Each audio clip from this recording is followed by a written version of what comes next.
കൗമാരപ്രായം എത്തിക്കഴിഞ്ഞാൽ നേരിടേണ്ടി വരുന്ന ഏറ്റവും വലിയ ഭീഷണിയാണ് മുഖക്കുരു. ചിലർക്ക് ചെറിയ രീതിയിലും ചിലർക്ക് വലിയ രീതിയിലും മുഖക്കുരുവിനെ നേരിടേണ്ടി വരാറുണ്ട്.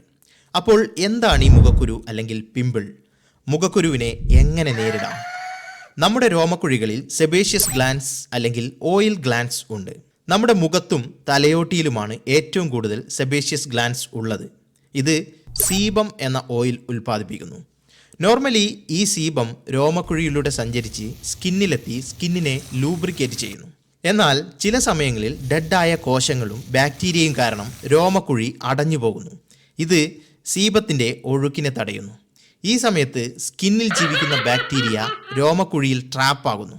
ഈ സമയം നമ്മുടെ ശരീരത്തിൻ്റെ ഇമ്മ്യൂൺ സിസ്റ്റം ഈ ബാക്ടീരിയയെ അറ്റാക്ക് ചെയ്യുന്നു. ഇത് കാരണം ഈ ഭാഗത്ത് വീങ്ങി വരികയും ചെറിയ വേദന അനുഭവപ്പെടുകയും ചെയ്യുന്നു. ഇതാണ് മുഖക്കുരു. ഇനി മുഖക്കുരു വന്നാൽ എന്തു ചെയ്യും? കുത്തി പൊട്ടിച്ചാൽ കുഴപ്പമുണ്ടോ?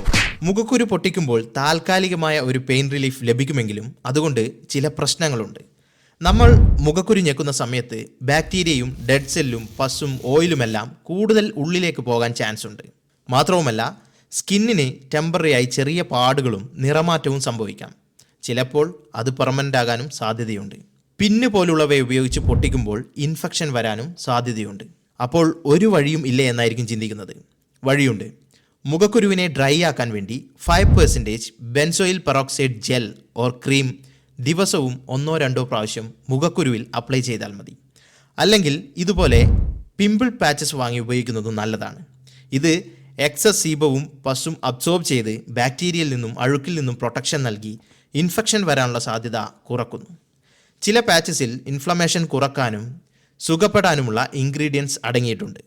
ഈ 2 പ്രൊഡക്റ്റിൻ്റെയും ലിങ്ക് താഴെ കൊടുത്തിട്ടുണ്ട്, ചെക്ക് ഇറ്റ് ഔട്ട്. മുഖക്കുരുവിനോട് പൊരുതാനുള്ള ഏറ്റവും വലിയ ടൂൾ ക്ഷമയാണ്. ഞെക്കിപ്പൊട്ടിക്കാതെ ക്ഷമയോടെ നിന്നാൽ അത് താനേ മാറിക്കോളും. ഇനി മുഖക്കുരു ഒരു വിധത്തിലും സമാധാനം തരുന്നില്ലെങ്കിൽ ഒരു ഡോക്ടറെ കണ്ട് പരിഹാരം കണ്ടെത്തുക. വീഡിയോ ഇഷ്ടമായാൽ ഇതുപോലെ 3D ആനിമേഷൻ്റെ സഹായത്തോടെ എളുപ്പത്തിൽ ചെയ്യുന്ന എഡ്യൂക്കേഷണൽ വീഡിയോസിന് വേണ്ടി ചാനൽ സബ്സ്ക്രൈബ് ചെയ്യുക.